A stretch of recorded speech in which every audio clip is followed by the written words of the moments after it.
सम्मान किसका होना चाहिए और समाधि स्थल किसका बनना चाहिए, इस पर गंभीर चर्चा जरूरी है। क्या उस व्यक्ति का सम्मान होना चाहिए जिसके 10 वर्ष के कार्यकाल में 10 लाख करोड़ का घोटाला हो गया, 70,000 करोड़ का कॉमनवेल्थ घोटाला, 1,76,000 करोड़ का 2G घोटाला, 1,86,000 करोड़ का कोयला घोटाला। अगर आप पूरा देखें 2004 से 2014 तो लगभग 10 लाख करोड़ का घोटाला हुआ, और भी बहुत सारे घोटाले हुए। क्या उस व्यक्ति का सम्मान होना चाहिए और उसका समाधि स्थल बनना चाहिए सरकारी पैसे से, जनता के पैसे से, जिसने संविधान की धज्जियां उड़ाते हुए 2004 में सत्ता मिलते ही, शपथ लेते ही एक नेशनल माइनॉरिटी एजुकेशन एक्ट बनाया और भारत में समुदाय विशेष को फायदा देने के लिए जो स्कूल थे, कॉलेज थे, engineering college, medical college, law college, उनको माइनॉरिटी स्टेटस देना शुरू कर दिया बिना माइनॉरिटी को डिफाइन किए हुए। कौन होगा माइनॉरिटी, 1% वाला, 0.5% वाला, वो डिफाइन नहीं किया। न भारत के संविधान में माइनॉरिटी डिफाइन है, न 2004 में कानून बनाते समय माइनॉरिटी को डिफाइन किया गया। इसके बावजूद सारी यूनिवर्सिटीज को, कॉलेजेस को, engineering college, medical college, law college को माइनॉरिटी का स्टेटस देना शुरू कर दिया। क्या उस व्यक्ति को सम्मान मिलना चाहिए जिसने पहली बार एक समुदाय विशेष को फायदा पहुंचाने के लिए भारत में माइनॉरिटी अफेयर मिनिस्ट्री की शुरुआत किया? पहली बार भारत में माइनॉरिटी अफेयर मिनिस्ट्री 2006 में बनी है। उसके पहले तक केवल सोशल जस्टिस मिनिस्ट्री हुआ करती थी, जिसको कहते थे सामाजिक न्याय मंत्रालय। सभी गरीबों का कल्याण उसी के जरिए होता था। लेकिन 2006 में पहली बार के रहमान खान साहब को अल्पसंख्यक कल्याण मंत्री बनाया गया, और अल्पसंख्यक कौन होगा किसी को नहीं पता, और यह काम किया गया था केवल तुष्टीकरण करने के लिए। क्या वो व्यक्ति सम्मान का अधिकारी है जिसने कहा था कि भारत के संसाधनों पे पहला हक एक समुदाय विशेष का है? क्या वो व्यक्ति सम्मान का अधिकारी है जिसने 2010 में विदेशी फंडिंग कराने के लिए FCRA कानून बनाया? ये जो FCRA कानून 2010 में बनाया गया था, केवल और केवल भारत विरोधी माओवादियों, नक्सलियों, जिहादियों, मिशनरियों, चरमपंथियों, अलगाववादियों, कट्टरपंथियों को फंडिंग कराने के लिए बनाया गया था 2010 में। और उसके बाद यहां एनजीओज की पूरी एकदम भरमार हो गई। हालांकि वर्तमान सरकार ने करीब 5 लाख एनजीओज का लाइसेंस रद्द किया, लेकिन फंडिंग अभी भी चल रही है। तो उस व्यक्ति को सम्मान मिलना चाहिए जिसने भारत को बर्बाद करने के लिए विदेशी फंडिंग का रास्ता खोला था। क्या उस व्यक्ति को सम्मान मिलना चाहिए जिसने 2012 में राइट टू एजुकेशन एक्ट को बदल के मदरसों को इस राइट टू एजुकेशन एक्ट के दायरे से बाहर निकाल दिया? जब राइट टू एजुकेशन एक्ट बना था तो मदरसे भी राइट टू एजुकेशन के दायरे में थे। 2012 में इस कानून में संशोधन किया गया, मदरसों को राइट टू एजुकेशन के दायरे से बाहर निकाला गया। नतीजा यह है, मदरसे में कौन पढ़ा रहा है, मदरसे में क्या पढ़ाया जा रहा है, मदरसे में कौन पढ़ रहा है, मदरसे में कौन सी किताब चल रही है, मदरसे की कहां से फंडिंग आ रही है, यह सरकारी अधिकारी जाके ऑडिट नहीं कर सकते। और किसके कहने पर किया गया था? जमीयत उलमा हिंद और पर्सनल लॉ बोर्ड के प्रधानमंत्री कौन? मनमोहन सिंह जी। क्या उनका सम्मान होना चाहिए? बिल्कुल संविधान विरोधी कानून। क्या उस व्यक्ति का सम्मान होना चाहिए जिसने 2013 में जाते जाते वक्फ पैक्ट को बदला, और बदल के इसमें इतनी पावर दे दिया कि वक्फ बोर्ड जहां चाहे हाथ रख दे वो जमीन वक्फ की। लैंड जिहाद करने के लिए इससे बड़ा घटिया कोई कानून ही नहीं है। और 2013 में मनमोहन सिंह जी के द्वारा किए गए इस अमेंडमेंट के कारण ही वक्फ बोर्ड 1,500 साल पुराने गांव पे कब्जा करना शुरू कर देता है। 1,500 साल पुराने मंदिरों को कहता है ये भी वक्फ प्रॉपर्टी है। नदियों के किनारे, झील के किनारे, समुद्र के किनारे, हाईवे के किनारे, सबको वक्फ प्रॉपर्टी डिक्लेयर कर देता है।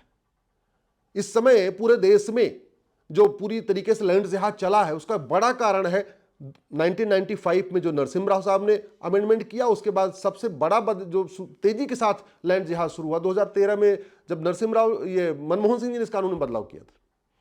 क्या उस व्यक्ति को सम्मान मिलना चाहिए जिसने 2013 में दिल्ली की प्राइम करोड़ों की लैंड को वक्फ प्रॉपर्टी को दे दिया, वक्फ बोर्ड को दे दिया?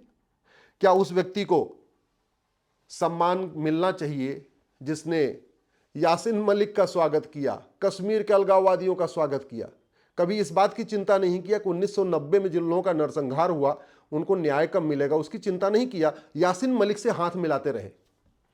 क्या उस व्यक्ति को सम्मान मिलना चाहिए जिसने 1984 में सिख दंगों में जो लोग मारे गए थे उनके परिवार को न्याय दिलाने के लिए कोई प्रयास नहीं किया? 10 साल प्रधानमंत्री थे, खुद भी सिख थे, पूरे देश में 1984 में सिखों का नरसंहार हुआ था, लेकिन केवल प्रधानमंत्री बने रहने के लिए कभी उन्होंने सिख नरसंहार में सजा दिलाने का कोई प्रयास नहीं किया।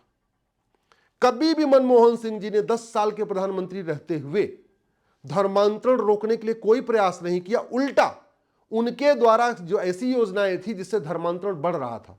स्वाभाविक सी बात है, ये जो अल्पसंख्यक मंत्रालय बनाया गया इसका मूल उद्देश्य ही था धर्मांतरण को प्रमोट करना। अल्पसंख्यक मंत्रालय का बजट जितना ज्यादा होगा धर्मांतरण उतना ज्यादा होगा, क्योंकि मान लो कोई आदमी हिंदू है तो उसको 5 योजना मिल रही है, अगर वो कन्वर्ट होकर क्रिश्चियन बन जाएगा, मुस्लिम बन जाएगा तो उसको 50 योजना मिलती है। तो स्वाभाविक सी बात है ये पूरा मंत्रालय बनाया गया था धर्मांतरण प्रमोट करने के लिए। क्या मनमोहन सिंह जी ने कभी भी जिहाद मजहबी उन्माद रोकने के लिए कोई प्रयास किया? क्या मनमोहन सिंह जी ने कभी जातिवाद, भाषावाद, क्षेत्रवाद रोकने का कभी प्रयास किया? क्या मनमोहन सिंह जी ने कभी प्रधानमंत्री रहते हुए भारत में सनातन को मजबूत करने का कोई प्रयास किया? घुसपैठ धर्मांतरण को रोकने का कोई प्रयास किया? भ्रष्टाचार रोकने का कोई प्रयास किया? क्या प्रधानमंत्री रहते हुए मनमोहन सिंह जी ने देश की एकता अखंडता मजबूत करने के लिए कोई प्रयास किया? जानते हैं, भारत का सबसे खतरनाक कानून जो बना नहीं बच गया वो था कम्युनल वायलेंस बिल, और उस बिल को ड्राफ्ट किसके कार्यकाल में ड्राफ्ट हुआ था? मनमोहन सिंह जी के। लेकिन चूंकि सोनिया जी उस बिल को ड्राफ्ट करवा रही थी, सत्ता में रहना जरूरी था, प्रधानमंत्री पद पे बने रहना जरूरी था, इसलिए मनमोहन सिंह ने कभी उसका विरोध नहीं किया। हाँ, उल्टा भारत के संसाधनों पर पहला हक, चाहे वो मुंबई दंगा हुआ हो, मुंबई में कसाब आता है, या और भी ऐसी घटनाएं हैं, कभी आपने मनमोहन सिंह जी ने तुष्टीकरण के खिलाफ कुछ बोला? भारत में मजहब के आधार पर नियम चल रहे हैं, मजहब के आधार पर बोर्ड चल रहे हैं, मजहब के आधार पर ट्रिब्यूनल चल रहे हैं, मजहब के आधार पर योजनाएं, इनको किसने प्रमोट किया? कभी आपने सोचा? और अब उन मनमोहन सिंह जी की समाधि स्थल सरकारी पैसे से, सरकारी स्थान पे, पब्लिक लैंड पे, पब्लिक मनी से बनाने की बात हो रही। कांग्रेस के नेताओं को शर्म भी नहीं आती है क्या? जिस मनमोहन सिंह जी को यूज करके उन्होंने पूरी सनातन को खत्म करने की प्लानिंग किया था, अब उन्हीं मनमोहन सिंह जी के समाधि स्थल बनाना चाहते हैं। ठीक है, समाधि स्थल बने, लेकिन कम से कम इस बात की चर्चा होनी चाहिए कि किसकी समाधि स्थल बनना चाहिए, किसकी नहीं बनना चाहिए, क्या उन्होंने वास्तव में कार्यकाल किया। सच्चाई तो यह है कि 10 साल में कम से कम 100 बार उन्होंने संविधान की धज्जियां उड़ाई थी। 10 साल में मनमोहन सिंह जी ने 100 बार संविधान विरोधी कानून किया था। कई कानूनों को तो मैंने खुद भी चैलेंज किया हुआ है, लेकिन इस बात पे अब निष्पक्ष चर्चा होनी चाहिए। प्रत्येक प्रधानमंत्री के कार्यकाल पे क्या हो रहा है, इस पे निष्पक्ष चर्चा जरूरी है। भाषण क्या दे रहा है व्यक्ति वो इंपॉर्टेंट नहीं है, काम क्या कर रहा है वो इंपॉर्टेंट है। इसलिए समय आ चुका है कि किसी भी प्रधानमंत्री को भारत रत्न दिया जाए, किसी व्यक्ति को भारत रत्न दिया जाए, या उसका सम्मान किया जाए, या उसका समाधि स्थल बनाया जाए, तो उसके कार्य का लेखा जोखा होना चाहिए और निष्पक्ष उसकी समीक्षा होनी चाहिए। यदि आप प्रधानमंत्री हैं और भ्रष्टाचार के खिलाफ कठोर कानून नहीं बना रहे और भ्रष्टाचारियों को संरक्षण दे रहे हैं, आप खुद भले भ्रष्टाचार नहीं कर रहे हैं, इसका मतलब आप खुद भी भ्रष्ट हैं, नैतिक रूप से भ्रष्ट हैं। चलिए, आर्थिक रूप से भ्रष्ट नहीं है तो नैतिक रूप से भ्रष्ट है।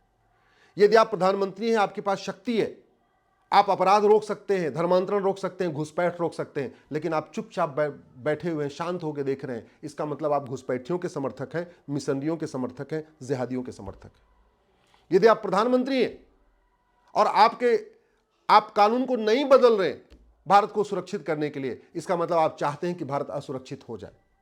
यदि आप प्रधानमंत्री हैं, आपके पास पूरा अधिकार है, पूरी शक्ति है, आप नियम कानून को बदल के भारत में घूसखोरी, कमीशनखोरी, जमाखोरी, मिलावटखोरी खत्म कर सकते हैं, कालाबाजारी खत्म करवा सकते हैं, नशा तस्करी खत्म करवा सकते हैं, मानव तस्करी खत्म करा सकते हैं। लेकिन आप शांत बैठे हैं, इसका मतलब आप चाहते हैं कि नशा तस्करी से भारत बर्बाद हो जाए, मानव तस्करी चलती रहे, सब घुसपैठ भी चलती रहे, धर्मांतरण भी चलता रहे। अगर आप सक्षम हैं, आप प्रधानमंत्री हैं, और फिर भी आप शांत होकर बैठे हुए हैं, गुडी गुडी खेल रहे हैं, केवल वोट की खातिर, केवल सत्ता पे बने रहने के लिए, तो आप सम्मान के अधिकारी नहीं हैं।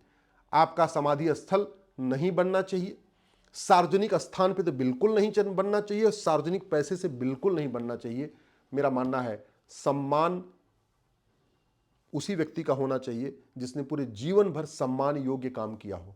तुष्टीकरण करने वालों का, भ्रष्टाचारियों का समर्थन करने वालों का, आतंकवादियों, जिहादियों, माओवादियों, नक्सलियों का समर्थन करने वालों का न सम्मान होना चाहिए, न उनको किसी भी प्रकार का अवार्ड, चाहे पद्म भूषण हो, चाहे विभूषण हो, चाहे भारत रत्न, ये नहीं मिलना चाहिए।